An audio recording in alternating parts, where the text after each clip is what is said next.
Hi പ്രിയമുള്ള സുഹൃത്തുക്കളെ, നമ്മൾ കള്ളനെ താക്കോൽ ഏൽപ്പിച്ചതുപോലെ വേലി തന്നെ വിളവ് തിന്നുന്ന ഒരു സാഹചര്യം നമ്മുടെ നാട്ടിലുണ്ട്.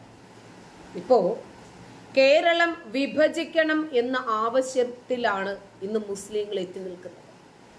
ഇത് ഏതെങ്കിലും ഒരു സംഘടനയുടെ ആവശ്യമോ ഏതെങ്കിലും ഒരു മുസ്ലിം പുരോഹിതന്റെ ആവശ്യമോ അതല്ലെങ്കിൽ ആരുടെയെങ്കിലും വിഘടന ചിന്തയിൽ നിന്നും ഉരുത്തിരിഞ്ഞ ഒരു ആശയമോ അല്ല.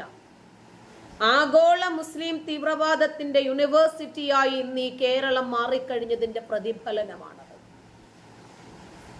അതിരുവിട്ട ഇടതു വലതു നമ്മുടെ നാട്ടിലെ രാഷ്ട്രീയ കക്ഷികളുടെ അമിതമായ മുസ്ലിം പ്രീണനത്തിന്റെ ബാക്കി പത്രമാണത്. ഇന്നവരൊരു സംസ്ഥാനം ചോദിച്ചു, നാളെ അവരൊരു രാജ്യം ചോദിച്ചാൽ പോലും ആർക്കും ഒന്നും പറയാൻ കഴിയില്ല. കാരണം നമുക്കറിയാം, ഏതെല്ലാം വിഷയങ്ങൾ നമ്മുടെ നാട്ടിൽ ഉണ്ടാകുമ്പോഴും എതിർകക്ഷികൾ മുസ്ലിങ്ങളായിട്ടാണ് വരുന്നതെങ്കിൽ നമ്മുടെ നാട്ടിൽ ഒരു തണുത്ത സമീപനമായിരിക്കും സ്വീകരിക്കുന്നത്. അതുപോലെ മുഖ്യമന്ത്രിയെയും മുഖ്യമന്ത്രിയുടെ മകളെയും സംബന്ധിക്കുന്ന വിഷയങ്ങളും നമ്മുടെ കേരളത്തിലെ മാധ്യമങ്ങൾ കൊടുക്കുന്നത് നമ്മൾ കാണാറുണ്ട്. നാമമാത്രമായിട്ട് മാത്രമേ കൊടുക്കൂ. ഇവർ രണ്ട് കക്ഷികളും തമ്മിൽ ഹിഡൻ അജണ്ടകൾ നടക്കുന്നുണ്ട്. ഇപ്പോ വീണ വിജയനെതിരെ വീണ്ടും ആരോപണവുമായി മാത്യു കുഴൽനാടൻ ഒറ്റയാൾ പോരാട്ടത്തിന് തിരികൊളുത്തിയിരിക്കുകയാണ്. അതിനാധാരമായ എല്ലാ രേഖകളും സമർപ്പിച്ച് തന്നെയാണ് മാത്യു കുഴൽനാടൻ എല്ലാ സാഹചര്യത്തിലും ഇവർക്കെതിരെ മുന്നോട്ട് വന്നിട്ടുള്ളത്. ധർമ്മസ്ഥാപനങ്ങളിൽ നിന്ന് വീണ മാസപ്പടി കൈപ്പറ്റി എന്നാണ് ഇപ്പോൾ കുഴൽനാടൻ മാധ്യമങ്ങളോട് വിളിച്ചു പറഞ്ഞുകൊണ്ടിരിക്കുന്നത്. ഈ കേരളക്കരയെ ബോധവൽക്കരിക്കാൻ ശ്രമിക്കുന്നത് കരിമണൽ മാഫിയയിൽ നിന്നു മാത്രമല്ല, പലയിടത്തു നിന്നും ഉപകാര സ്മരണ എന്ന നിലയിൽ അപ്പൻ ചെയ്തു കൊടുക്കുന്ന കർമ്മത്തിന് മകൾ വാങ്ങുന്ന കൈക്കൂലി എന്ന തോതിലാണ് ഇന്നിത് ചർച്ച ചെയ്യപ്പെടേണ്ടത്. 2021 ഒക്ടോബറിൽ എക്സാലോജിക്കിന് രജിസ്റ്റർ ഓഫീസ് കമ്പനി നൽകിയ നോട്ടീസിലാണ് ഇക്കാര്യം ചൂണ്ടിക്കാണിക്കുന്നത് എന്ന് മാത്യു കുഴൽനാടൻ പറയുന്നു. 2021 ഫെബ്രുവരിയിൽ നൽകിയ രേഖകൾ പരിശോധിച്ചു കഴിഞ്ഞപ്പോൾ അതിന്റെ മറുപടിയിലാണ് ചാരിറ്റബിൾ ഇൻസ്റ്റിറ്റ്യൂട്ടിൽ നിന്നും പണം വാങ്ങിയതിൽ വിശദീകരണം ചോദിക്കുന്നത്. 2021 തന്നെ എക്സാലോജിക്കുമായി ബന്ധപ്പെട്ട അന്വേഷണം കേന്ദ്ര ഏജൻസി തുടങ്ങി എന്നതിന് തെളിവാണ് ഈ കത്ത് എന്നാണ് മാത്യു കുഴൽനാടൻ അവകാശപ്പെടുന്നത്. ജനുവരി 29 എക്സാലോജിക്കിനോട് വിശദീകരണം തേടിയത്.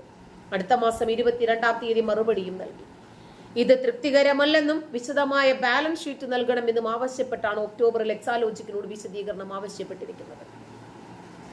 ശശിധരൻ കർത്തയുടെ empower India capital investment private limited ഇതിൽ നിന്നും വാങ്ങിയ വായ്പയുടെ വിശദാംശങ്ങളും കോടതി ആവശ്യപ്പെടുന്നു. ഈ കത്തിന്റെ അവസാന ഭാഗത്താണ് ഏതാണ്ട് എല്ലാ മാസവും വിവിധ ചാരിറ്റി സംഘടനകളിൽ നിന്ന് പണം കൈപ്പറ്റുന്നു എന്ന് പരാമർശിച്ചിട്ടുള്ളത്. ബാങ്ക് രേഖകൾ പരിശോധിച്ചതിൽ നിന്നാണ് അത് മനസ്സിലാക്കിയതെന്നും വിശദീകരിക്കുന്നുണ്ട്. ഈ രേഖയാണ് മാത്യു കുഴൽനാടൻ നിയമസഭയിൽ ചർച്ചയാക്കിയിരിക്കുന്നത്. ഏതെല്ലാം ചാരിറ്റി സംഘടനകളിൽ നിന്നാണ് പണം കൈപ്പറ്റിയത് എന്ന് ഈ കത്തിൽ പറയുന്നില്ല. മാത്യു കുഴൽനാടൻ രേഖകൾ ഉയർത്തിക്കാട്ടിയായിരുന്നു നിയമസഭയിൽ ആരോപണം ഉന്നയിച്ചത്. അതേസമയം പ്രസംഗത്തിനിടയിൽ മാത്യു കുഴൽനാടന്റെ mic speaker N Shamseer off ചെയ്തു. അങ്ങനെ നാടകീയമായ സംഭവങ്ങൾക്കും നിയമസഭ സാക്ഷിയായി. ഇതിന് കാരണമായ രേഖയാണ് മറുനാടൻ പുറത്തുവിടുന്നത്. CMRL നിന്ന് മാസപ്പടി വാങ്ങിയതിനെ കുറിച്ച് ഇതുവരെ കേട്ടത് നമ്മൾ വിചാരിച്ചു ഇത് മാത്രമേ ഉണ്ടാകൂ. പക്ഷെ അല്ല. ROC അയച്ചൊരു നോട്ടീസിൽ പറയുന്നുണ്ട്, ഹാജരാക്കിയ ബാങ്ക് സ്റ്റേറ്റ്മെന്റുകളിൽ നിന്ന് കമ്പനി ഏതാണ്ട് മാസം തോറും വിവിധ ജീവകാരുണ്യ സ്ഥാപനങ്ങളും സംഘടനകളിൽ നിന്നുമൊക്കെ പണം കൈപ്പറ്റുന്നതായിട്ട് വ്യക്തമായി. നാട്ടിലെ സാധാരണക്കാരും പാവപ്പെട്ടവരും അനാഥാലയങ്ങൾക്കും ധർമ്മസ്ഥാപനങ്ങൾക്കും അങ്ങോട്ട് പണം കൊടുക്കുന്നവരാണ്. അങ്ങനെയാണ് മുഖ്യമന്ത്രിയുടെ മകൾ അനാഥാലയങ്ങളിൽ നിന്ന് മാസാമാസം പണം വാങ്ങുന്നത് എന്ന ആരോപണമാണ് ഇപ്പോൾ ഉയരുന്നത്. അനാഥാലയങ്ങളിൽ നിന്ന് മാസപ്പടി വാങ്ങുന്നത് എങ്ങനെയാണ് അംഗീകരിക്കാൻ സാധിക്കുക? ഇതാണ് മാത്യു കുഴൽനാടൻ നിയമസഭയിൽ ഉയർത്തിയ ചോദ്യം. എന്നാൽ മാത്യു കുഴൽനാടൻ സ്ഥിരമായി ഇത്തരം ആരോപണങ്ങൾ ഉന്നയിക്കുകയാണെന്നും അതിനുള്ള വേദിയല്ല നിയമസഭയെന്നും സ്പീക്കർ ഇടപെട്ട് പറഞ്ഞു. ചട്ടവും ക്രമവും പാലിക്കാത്ത ഒരു കാര്യവും സഭാരേഖയിൽ ഉണ്ടാവില്ല എന്ന് ഷംസീർ പറഞ്ഞു. അതേസമയം തന്റെ ആരോപണങ്ങൾ വസ്തുതയുടെ അടിസ്ഥാനത്തിലാണെന്നും തെറ്റാണെങ്കിൽ നിഷേധിക്കാമെന്ന് മാത്യു കുഴൽനാടൻ ഉറച്ചു നിന്നു. മുഖ്യമന്ത്രിയും കുടുംബവും നടത്തുന്ന കൊള്ളയെ ന്യായീകരിക്കുന്നത് CPM അവസാനിപ്പിച്ചിട്ടില്ലെങ്കിൽ ലോക്സഭാ തെരഞ്ഞെടുപ്പിലെ തിരിച്ചടി തുടരുമെന്ന് പറഞ്ഞുകൊണ്ടാണ് കുഴൽനാടൻ പ്രസംഗം തുടങ്ങിയത് തന്നെ. മാസപ്പടി വിഷയത്തിൽ താൻ ഉറച്ചു നിൽക്കുകയാണ് എന്ന് അദ്ദേഹം പറഞ്ഞതോടെ സ്പീക്കർ എൻ ഷംസീർ ഇടപെട്ട് സംസാരിച്ചു. സ്ഥിരം പല്ലവി ആവർത്തിക്കുകയാണോ എന്ന് ചോദിച്ച ഷംസീർ സമൂഹ മാധ്യമങ്ങളെയും ചാനലുകളെയും സെറ്റ് ചെയ്തു വെച്ചിട്ട് ഇവിടെ വന്ന് പ്രസംഗിക്കരുത് എന്ന് ഓർമ്മിപ്പിച്ചു. അത് മുഖവിലക്കെടുക്കാതെ കുഴൽനാടൻ പ്രസംഗം തുടർന്നു. കരിമണൽ കമ്പനിയിൽ നിന്നും പണം വാങ്ങിയ PV താനല്ല എന്നാണ് മുഖ്യമന്ത്രി പറഞ്ഞത്. അത് ഇന്നും ഏറ്റുപാടുന്ന സഖാക്കളുണ്ട്. മാസപ്പടി കേസിൽ മുഖ്യമന്ത്രിക്ക് ഹൈക്കോടതി നോട്ടീസ് അയച്ചിട്ടുണ്ട്. PV എന്ന പേര് കണക്കിലെടുത്താണ് നോട്ടീസ്. ആ PV താനല്ല എന്ന് കോടതിയിൽ പറയാൻ പിണറായിക്ക് ആർജവമുണ്ടോ എന്നാണ് കുഴൽനാടൻ ചോദിച്ചത്. പിണറായി വിജയനല്ല എന്നും PV എന്ന് തെളിയിച്ചാൽ MLA സ്ഥാനം രാജിവെക്കാമെന്ന നിലപാടിൽ മാറ്റമില്ല എന്ന് നേരത്തെ തന്നെ കുഴൽനാടൻ ഉറച്ചു നിന്നിരുന്നു.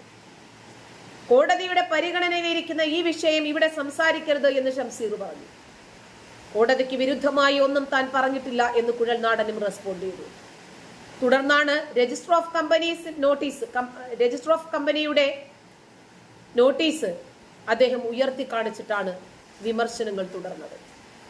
അത് വായിച്ചതോടെ സ്പീക്കർക്കൊപ്പം ഭരണപക്ഷ അംഗങ്ങളും അദ്ദേഹത്തിനെതിരെ തിരിഞ്ഞു. ഏതാണ്ട് എല്ലാ മാസങ്ങളിലും ധർമ്മസ്ഥാപനങ്ങളിൽ നിന്നും വീണയുടെ കമ്പനിയായ എക്സാലോജിക്ക് മാസപ്പടി വാങ്ങുന്നുണ്ട് എന്ന നോട്ടീസിലെ ഭാഗം വായിച്ചതോടെ പ്രതിഷേധം കനക്കും. അത് വകവയ്ക്കാതെ കുഴൽനാടൻ നോട്ടീസിലുള്ളതെല്ലാം വായിച്ചു തീർത്തു. ഇനി നിഷേധിക്കാൻ പിണറായിക്കോ മകൾക്കോ സാധിക്കുമോ എന്ന് വെല്ലുവിളിക്കുകയും ചെയ്തു. നമ്മളെല്ലാം അനാഥാലയങ്ങൾക്ക് അങ്ങോട്ട് പണം കൊടുക്കുമ്പോഴാണ് വീണ ഇങ്ങോട്ട് പണം വാങ്ങുന്നതെന്നും കുഴൽനാടൻ കുറ്റപ്പെടുത്തി. കോടതിയുടെ മുന്നിലുള്ള വിഷയമാണിത് എന്ന് ഷംസീർ പറഞ്ഞപ്പോൾ ഇത് നോട്ടീസിൽ പറയുന്ന വസ്തുതയാണ് എന്നായിരുന്നു കുഴൽനാടന്റെ മറുപടി.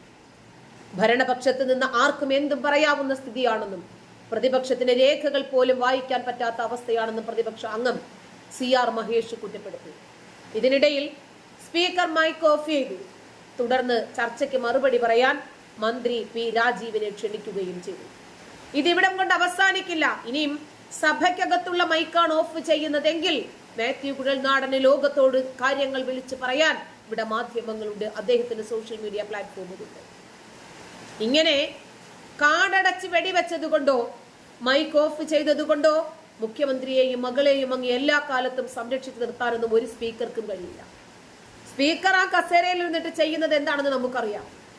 ഒരു മതപ്രഭാഷകൻ ചെയ്യുന്നതിനേക്കാൾ നല്ല രൂപത്തിൽ മതത്തെ വളർത്താൻ അദ്ദേഹം ആ സ്ഥാനം നന്നായിട്ട് ഉപയോഗപ്പെടുത്തുന്നുണ്ടെന്ന് നമുക്കറിയാം. ഖുർആൻ പഠിപ്പിക്കാനും ഹദീസുകൾ പഠിപ്പിക്കാനും ഇസ്ലാമിലെ കർമ്മശാസ്ത്ര ഗ്രന്ഥങ്ങൾ പഠിപ്പിക്കാനും ഒക്കെ കാലങ്ങളായി KT ജലീലും ഷംസീറും ഒക്കെ വെള്ളം കോരുന്നത് നമ്മളും കാണുന്നുണ്ട്, അറിയുന്നുണ്ട്. പക്ഷേ നമുക്ക് പ്രതികരിക്കാനുള്ള പ്ലാറ്റ്ഫോമുകൾ ഈ ജനാധിപത്യം നിലനിൽക്കുന്നിടത്തോളം കാലം നമ്മൾ പ്രയോജനപ്പെടുത്തിക്കൊണ്ടേയിരിക്കും. നന്ദി.